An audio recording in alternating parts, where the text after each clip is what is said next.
Perfect. And we're good to go. All right. Perfect. All right. That is getting all set up and we are connecting. And there we go. All right.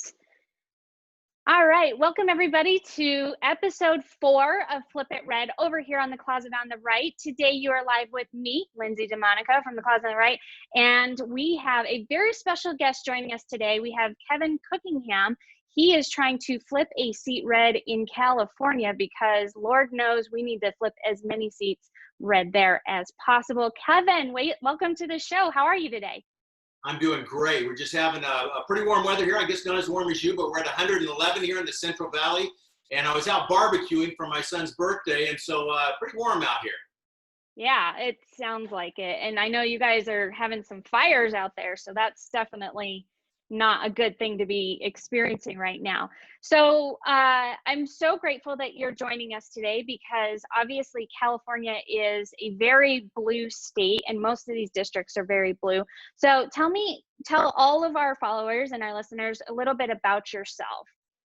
Yeah, so I spent 25 years in education. I finished up my education as a principal of 2 schools at the same time. So I was principal of Clovis Adult School and Clovis Online School as well. And at Clovis Adult School, our real specialty was getting people jobs that positioning them for success through our career tech education programs. And so they would get in either our nursing programs, health programs, and then business programs, and we would find them grants. And so we pair them with grants because, of course, you don't have to pay back grants. And so we pair them with these grants, and then we would make sure they passed their state exams and then out into the workforce. And so that's what we did there, as well as adults that were completing their high school diploma, their GED, and just a lot of self-enrichment classes as well. We had about 10,000 students a year go through our program there. And then the other school is Clovis Online School, which all the classes were online, and that was 7 through 12 school as well. Wow. So you have a tremendous amount of experience in the community and like community outreach programs. And it sounds like you have a big background in teaching a man to fish, but you know, like that whole mentality, like you teach a man to fish, you feed him for his life, you give a man a fish, you feed him for a day. And I think that's a very strong Republican or conservative cornerstone of our beliefs. And so I love that. So what made you decide to run? You know, I was 60 years old, and just really quickly, I'll tell you a quick story. Years ago, I was with a group of guys. I don't know if you remember the group called Promise Keepers, but we were talking about being people that were committed to our spouses and just committed to doing the right thing. And we read a book called, it was called Halftime. And in this book, just real quickly, the guy had a tragedy in his life. And he said he wanted to go from success to significance. And so he felt he was at halftime in his life if he lived to be 80. He was at 40 years of age at that time. And at 60 years of age in my life, I figured I was in my last quarter if I lived to be 80 years old. And so I wanted that last quarter to truly count. And what I was seeing is a lot of younger people, especially, moving towards socialism, moving toward more government control, not really understanding what that's all about, but supporting it anyway. And so I felt, you know, I really would like to help somebody win in Congress or help somebody win in a state election. Went to a mentor friend of mine, and we were talking about it. And after about a month or two talking with my wife and praying about it, we felt that I was the one supposed to run. And so I've been in it for the last year and a half, going full blast on this campaign. My opponent has been in politics for 42 years. Most of that was state, and then since 2005, last 15, 16 years, he has been in Congress. And so my goal is to retire him and turn this seat red. Great. And how's your campaign looking so far? I mean, I know as with my experience, because I work with the Walkaway campaign mostly, and we are seeing a massive surge in new people from all demographics. We're seeing LGBT, Black, Latino, just everybody is getting really fed up with the Democrats and this massive shift to the left that we're seeing. So what is the feel that you're getting from your campaign? Yeah, I will tell you, I think people are realizing what the left is proposing does not work.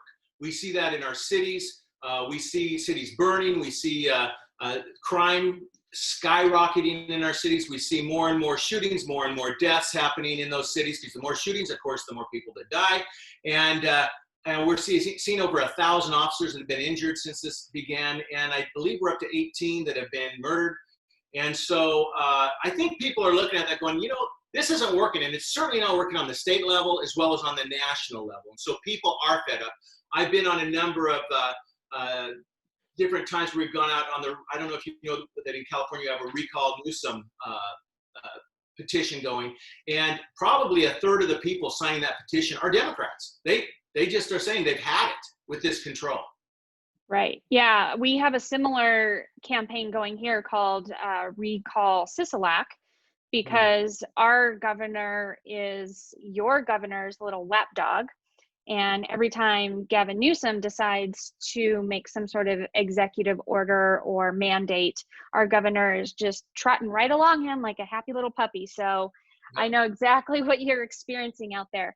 So coming from your background in education, obviously, we recently did a segment about how we combat liberal bias in our education systems, because our children are being inundated with this ideological and cultural interpretation from these educators who are supposed to be shaping their minds to form their own opinions and their own independent thoughts, and they're not doing that. Right. Is that something that is on your agenda once you win your election? Yeah, it really is. And the problem with Republicans is we don't get going at the beginning. We kind of are reactive versus stopping at the very beginning. That's the problem. And so now we've got all this curriculum that is going into our public schools that is, it really takes, if you want to get to the bottom line of it, it really teaches hatred toward our own country. And the way I look at it, and I don't know if you'll agree with this, but my background is in marriage, family, child counseling. That was my graduate work. And I knew that when I was counseling a couple, and one of them or both of them focused on just the 2% of negative and didn't enjoy the 98% of the positive in their spouse, we were in a big bunch of trouble. And what I see happening right now is people are focusing on the 2% that's bad with this country, when there's absolutely so many things we should be grateful for. One of the things that I loved about Clovis Adult Schools, we had a lot of immigrants that were taking ESL classes. And to see the difference in attitude between them and people that have grown up in this country, and they would come to this country going, oh my word, what opportunity. And they were blown away by the stores we have, by the freedoms we have, how they could just go get a business license and start a business. Many of them have become extremely successful. Our past students, once they got a little bit of English under the belt, they started businesses and they've been very successful, versus the people here saying, we're evil, we're bad, capitalism's bad, we need more government control. These are the kind of things that we need to fight about. Absolutely. And I am anxiously awaiting the day where Republicans actually grow a backbone and start standing up against this, because as a Republican and somebody who desperately wants people to stand up and push back against these bullies that have become the left, I'm a little disheartened by some of our leadership. And I know I've seen some of your videos, and I'm very impressed with how kind of really need to sugarcoat things. I like your authenticity, and I like the way that you're like, this is the issue and this is what we need to do about it. And I really appreciate that about you and your campaign. So, we need to be like that, because too many people are worried about being labeled.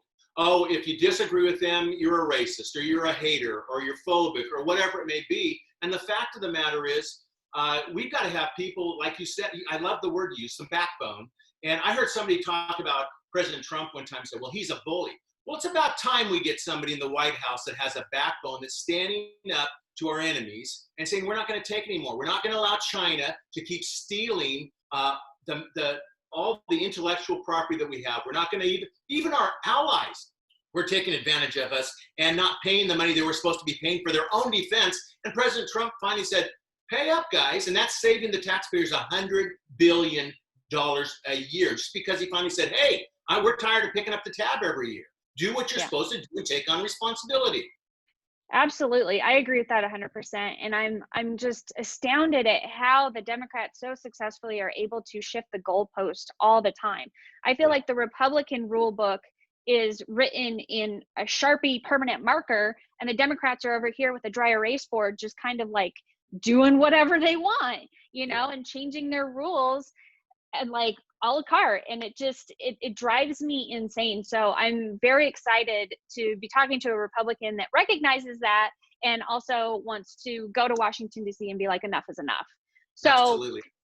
every every district is very unique. I know the district that I live in is very unique, and one of the things that I love talking to candidates about is what makes your district unique, and what are you going to do from a federal level to bring about the positive changes that you need to do, because that relationship, bringing those two together from the federal level, that because you are in federal government, back to your state district, is something that I think a lot of representatives have a very difficult time doing. I mean, even if you look at AOC or, a lot of the other House of Representatives, they get very focused and tied up in national politics and forget about their districts. And a lot of people feel neglected and kind of left behind. So what's unique about your district, and how are you going to bring the powers of Washington back home to help the people that you represent? Yeah, so our district is in the Central Valley of California. We're considered the breadbasket of California. We have just miles, not acres, miles and miles and miles of nuts, fruits, vegetables, grapevines everywhere, almonds everywhere. There's produce everywhere. It is really the most fertile land in the world. And one of the things that we're seeing happening now is our own state government is fighting against giving water to farmers. This is a man-made issue. And so literally thousands of acres have turned back to weeds because they want to see so much water just go on out to the ocean.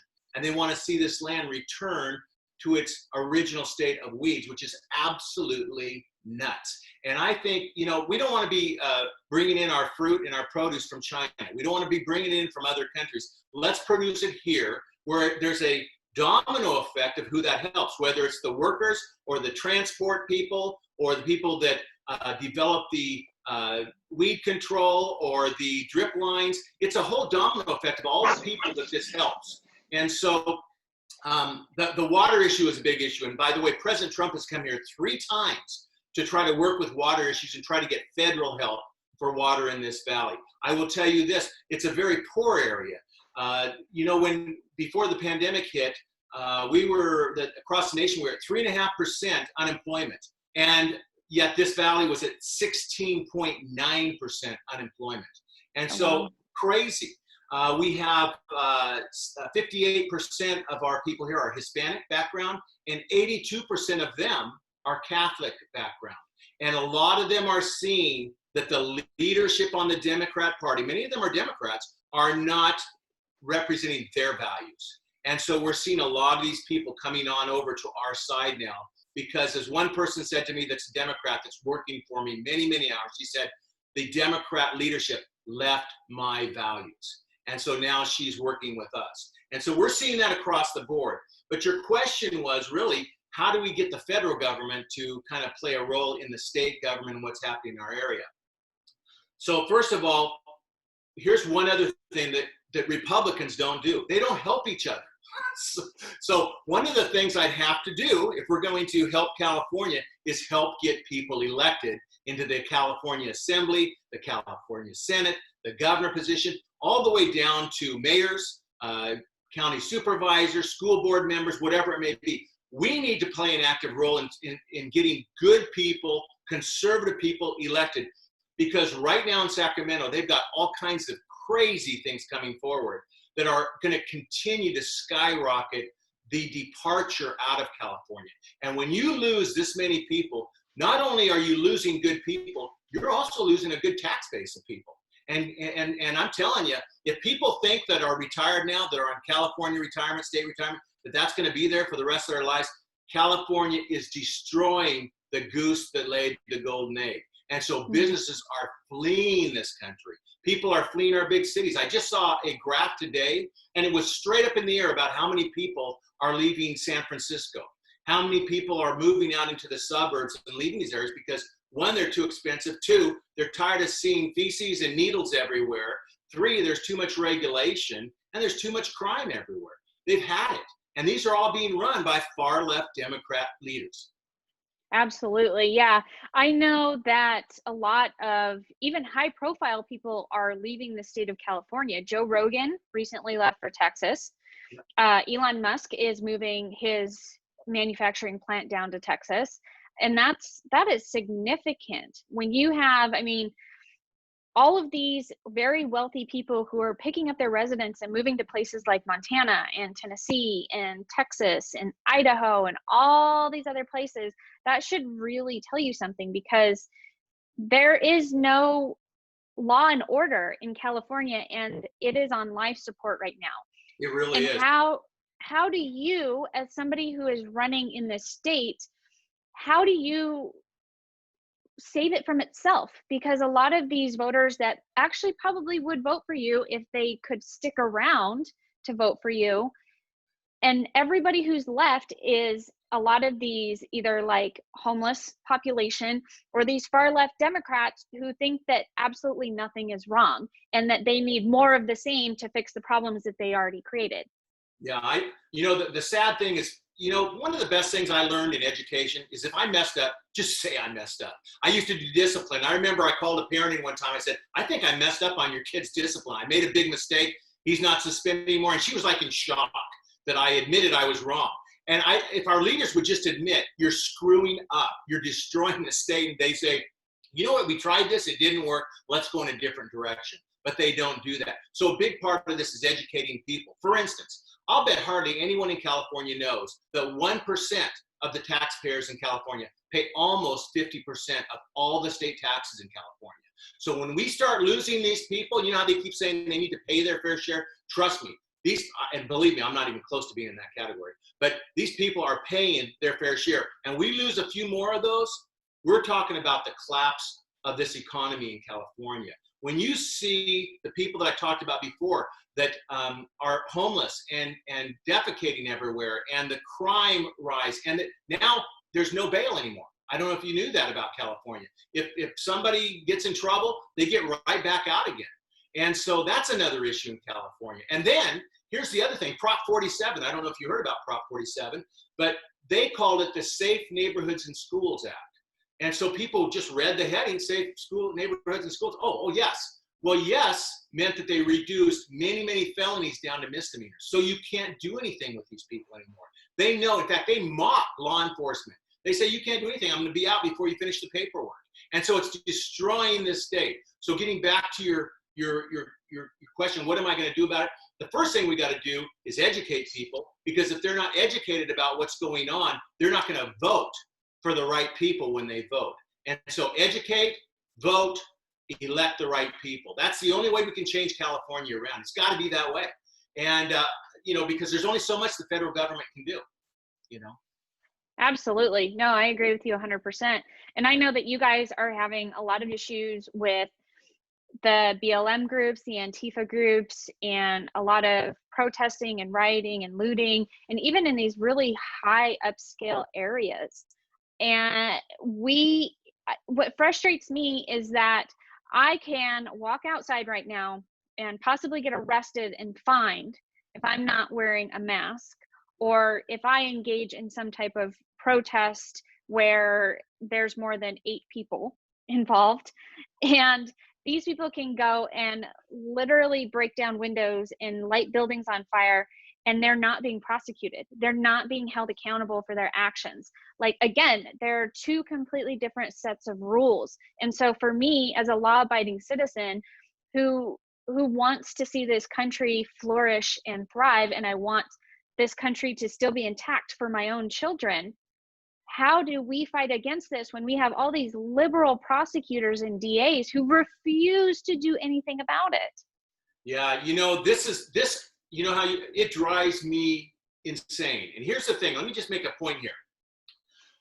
When I was working at the high school level, I was in charge of the discipline. And I knew when I brought people in, I was doing an investigation. If they were talking about the situation, say it was a fight, and something about that didn't make sense, there's a reason it didn't make sense. It's because they were leaving out parts of the story, or they were lying through their teeth, or whatever.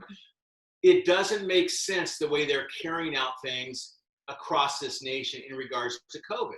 So again, going back to your point, how is it that they can allow people to get in tons of groups, thousands and thousands at a time, break windows, loot, act like animals, harm people, beat up people, and if they do get arrested, I don't know if you noticed that the prosecutor, one of the DAs, I believe it was in Chicago, has let out 25,000 people. Just let them go.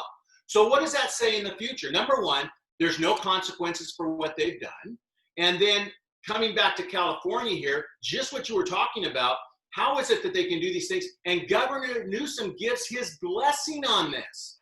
But if somebody wants to get it together and have a wedding, it stopped. I just had a lady, she was just so upset because she works in a venue where they do weddings and big events. They will not let her have more than 10 people. She's had to cancel all the weddings, all the big meetings, the fundraisers, everything else. She's losing everything because this governor is acting like a dictator. How is it that you can get on an airplane?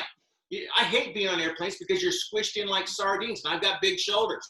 And you're squished in there, and you've got your mask on, but it's a closed environment. You're going to be breathing everybody's air, but they can't let people even be outside. In this venue anyway that she was working at, they won't even let her go outside with more than 10 people. I was at an event last night. It was a shooting event where it was basically we did pulled pork because of my last name, Cookingham. So it was shoot for Cookingham, pulled pork sandwiches, and they were doing trap shooting.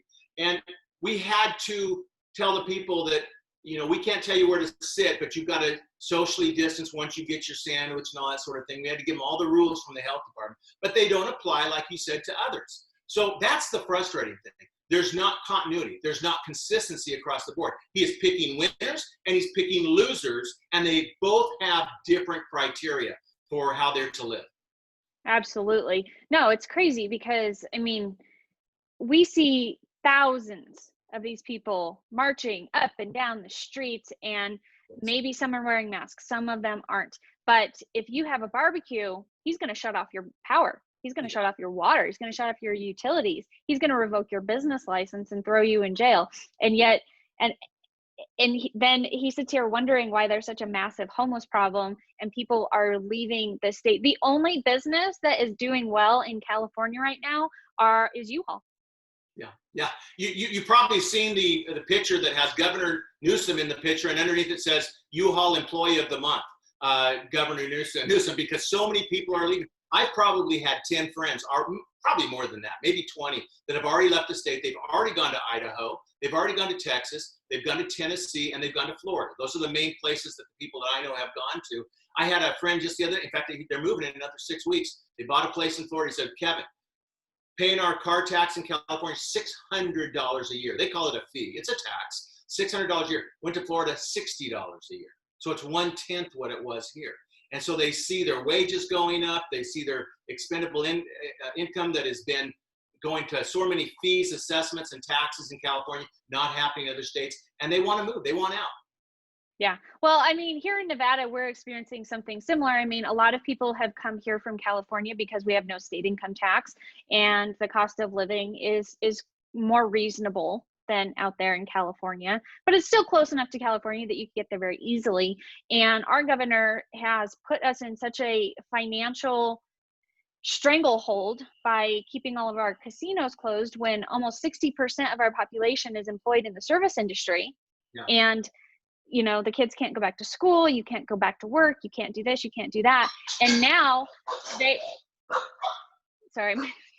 I love those dogs. See, I told you they were going to steal the show. They're awesome. They're very good guard dogs, as you can tell, because somebody dropped a cup. But yeah, so now he's basically laying the groundwork to start implementing a state income tax and turn Nevada, which has always been at least a purple state, now into a very deep blue state where you can't do anything, and it's turning into East California, unfortunately. And so it makes me sad because a lot of these states are getting this influx of these California residents, and they're very resentful and bitter about it. And these people are essentially victims of the situation, and they're trying to find a safe haven. And I know a lot of people who are like, no, we don't want you coming here because we're afraid you're going to bring your liberal policies with you. And I mean, I grew up in Colorado, and we experienced that a lot. Colorado used to be a very conservative state, and now it is so liberal. It's crazy. By the way, did you know what they're doing right now in Sacramento? They're putting a bill forward where they're nervous about all the retirees leaving because of the cost. So then now they're putting a bill forward where they can tax your retirement fund, even though you live in another state. So the first year they tax it 90%, second year 80%, third year 70%. So you get taxed for 10 years on the retirement that you've already paid taxes on in California. Now, I don't think it's going to pass. I think the Supreme Court's going to step in, but they're doing everything they can to squeeze every ounce of money out of us. Yeah, well, it's like I always say, how many times can you take a bite out of the same apple? Yeah. I mean, it's just crazy to me. So, all right, what else is going on with your campaign? What are some major things that you need to let people know? Because education, I agree with you. We have got to educate voters. I tell people all the time, you've got to get involved in your local elections because they have significant consequences. Most people don't even know who is on their city council, and then the city council goes and votes to defund the police, and everybody's sitting there like, oh my gosh, what just happened? Well, you voted for that because either you didn't get involved and those people got elected because other people did get involved, or that's what you voted for. So what is it about your campaign that makes you special and different from everybody else? Yeah, you said something a while ago that kind of hit me, and I've talked about it before. And you said someday for your children, you want to have the right country for them to grow up in. And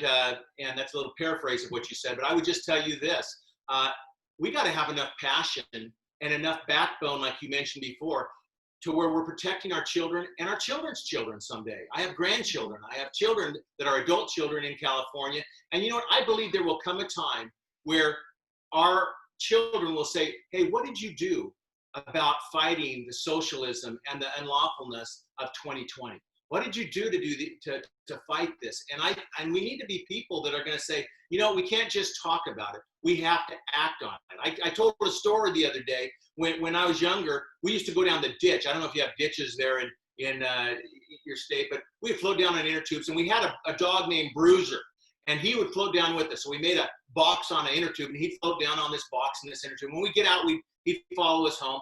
And right before we got home, there was this big German Shepherd right near our house. And Bruiser would just, like he's going to tear that German Shepherd up. And the second that German Shepherd turned around, Bruiser would go, and tail between his legs all the way to our house. Well, we don't need to be like Bruisers. We need to be somebody that isn't going to run, isn't going to be silent, isn't going to win. We have to be people of action. We have to, we can't just be all bark and no bite. We have to take action. And that means everybody watching this, please get involved in your local politics. Help people the right people get on the school board, get into supervisors, mayors, your state elections. We need help. We all need help. From the very beginning I started this campaign, I was told, raise money, raise money, raise money, raise money. Well, we're doing that. We're doing our best at that. But you know what I'm doing even more? I'm working with people. And so we've got hundreds of people that are the most wonderful, salt of the earth people that are passionate about this election. And they're spending thousands of hours. I've got a group that is all Hispanic. And these people are the most passionate people for this country. And they're saying, why aren't people appreciating this country? Why are they so ungrateful? We need to fight for this country. We need to, and they are going door to door. They're making calls. They're getting flyers out. They are absolutely passionate about this, but they're acting. That's the big thing. They're not being a bruiser that runs with his tail between his legs. They are standing up, speaking up, and acting because we have to do that now. Awesome. I love that. That's exactly what the Closet on the Right is all about. I know that a lot of people in today's political climate don't feel comfortable sharing their opinions and their views in a public forum. And so that's what we're here to do. We're here to have a place where conservative voices are heard online, and also let people know that there are important people like you out there who are working very, very hard for them. So I appreciate that so much. That is all the questions that I have. Do you have any final thoughts for my viewers? Yeah, I want to talk about something that, if we just have a few more minutes here, that is Let's do it. really wearing on me. And Sure. I think I told you my graduate work is in marriage, family, child counseling. So we saw a lot of studies. And one of those studies, and I don't remember which Ivy League school it was, but there was an Ivy League school where they brought in a guy in a white medical jacket, like he was a doctor. And he acted like he was a doctor. And the whole audience had over 500 students. Now, these are supposed to be the best and brightest students in our nation. And he got up there and he lectured for about 40 minutes about why brushing your teeth is bad for you. Now, he wasn't a doctor. He made the whole thing up. But he talked, and remember in school, from the time we're like in kindergarten on up, they talk about good dental hygiene. So these people have learned about good dental hygiene from the time they were young. But this guy said he was a doctor. He was actually an actor, and talked about how it's bad for you. And then they did an exit survey. And in that exit survey, 60% of these people said they weren't going to brush their teeth anymore. Now, of course, that's when they told him it was all fake, right? But it shows you how gullible people can be, even people that are supposed to be smart. So I want you to think about that concept and take it over to BLM, Black Lives Matter. The leadership of Black Lives Matter, let's not even talk yet about what they believe, but the leadership of Black Lives Matter are self-proclaimed Marxists. Think about it. They've said it themselves. Now, look, every group has outliers, right? I mean, conservative groups, I've been in groups before, I've gone, yeah, that guy's a little nuts. He's not one of us, you know what I mean? But he came to our group, right? So every group, whether it's conservative or liberal, whatever, they have outliers. But this is the leadership. This is the leadership. And so Marxism, that philosophy has been resulted in over 100 million deaths in this last 100 years, last century. And yet people are taking a knee and honoring the organization, and they keep thinking that they're helping people of color. But let's talk about what they believe. First of all, they want to break down the family. Now, I would suggest all your viewers, when we get done, Google something. Google fatherless homes and crime, fatherless homes. I used to be able to Google illegitimacy, and it would show the crime rate, welfare. You can't do that on Google anymore. So you've got to figure out a way to get around that. And the one thing I agree with Don Lemon on, and it was about 7 years ago, is he was being honest with people. He says an express train to prison is fatherless homes, and you see what's happening in a lot of inner cities now, where the neighborhoods are raising their kids, the gangbangers are raising kids, and they're falling into crime. So I would suggest researching what happens when kids are born out of wedlock. And I'll tell you one other quick study on that when I'm done. But they want to totally destroy the family system. Second of all, they want to, as you mentioned before, defund and pull police out of areas. Every place they've done that, whether it's Chicago, Baltimore, Philadelphia, Minneapolis, New York, Los Angeles, it doesn't matter where, Seattle, Portland, crime skyrockets. So, and then the fourth thing they want that we could learn about them is they want to let tens of thousands of prisoners out of prison.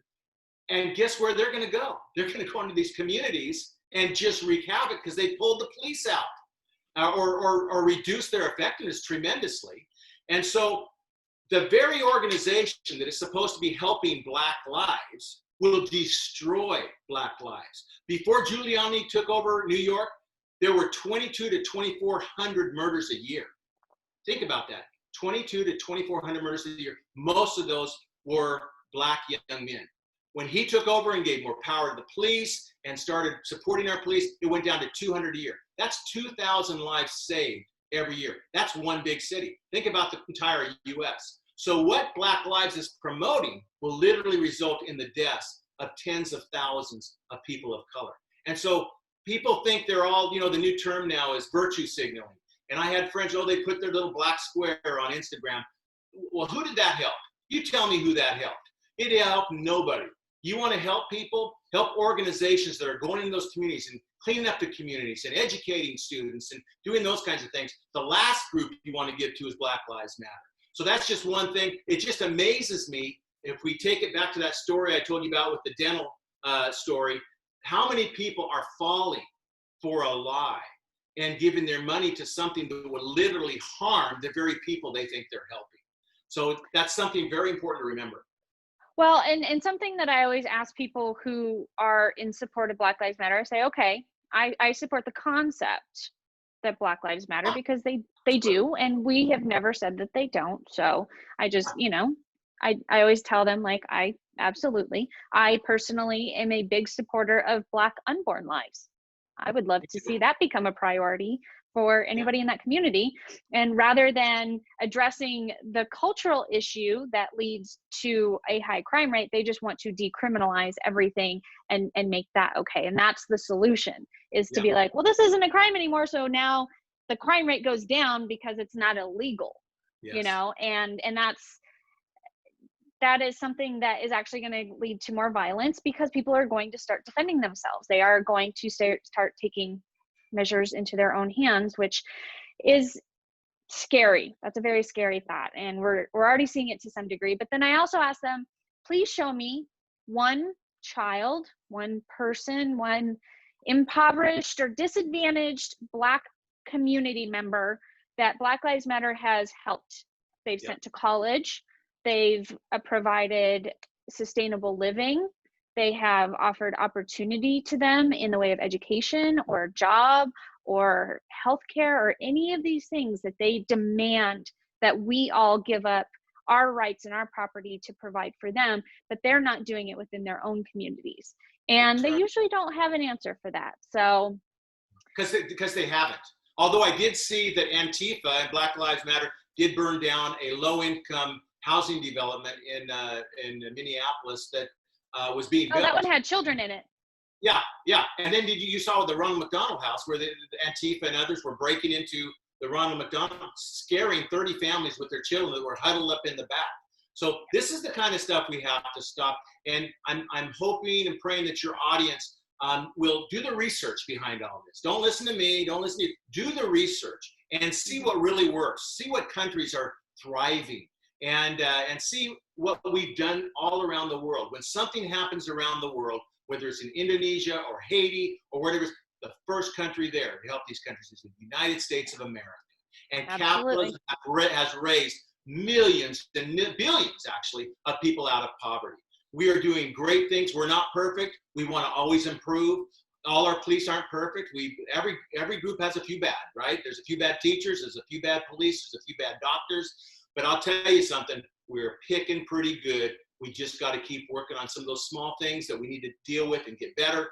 But I'll tell you, this country is a great country, and I'm ready to fight for it. I'm thankful I can fight for it. I'm thankful you're fighting for it and that your listeners are fighting for it. Absolutely. We are definitely right there with you. And please tell your voters that they can reach out to me anytime with any questions. And if my followers have any questions for you, I will reach out to you and make sure we get those addressed. Please let everybody know where they can find you and support you and donate to your campaign.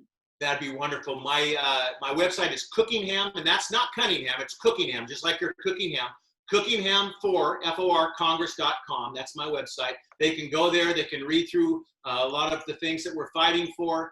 And also they can click the button, donate, endorse, or volunteer. And we'd love to have you all involved in that. My opponent was offered $2 million by Nancy Pelosi to keep this seat, and he's got a lot of other money sitting around, so we would love to be able to compete to get our message out. So you've been absolutely wonderful, interviewing me here today, and I just thank you for the opportunity to talk to you and to talk to your listeners. Absolutely. It is my pleasure. If there's anybody else that you know of that needs to flip a seat red, send them my way. I would love to talk to them as well. Well, you guys, that is episode 4 of Flip It Red. I hope you enjoyed talking to Kevin Cunningham, and we wish him the best of luck as he works so hard to defend our country and to flip the seat red, even if it just irritates Nancy Pelosi, because that right there is worth it for me. So until next time, you guys, I appreciate you all so much. Don't forget to give a big like, comment, and share, because you know Facebook is suppressing the daylights out of our content. And that's all I have for today. So thank you so much, Kevin. And thank you so much for everybody for watching. I love you. I appreciate you. And I will see you all next time. Bye.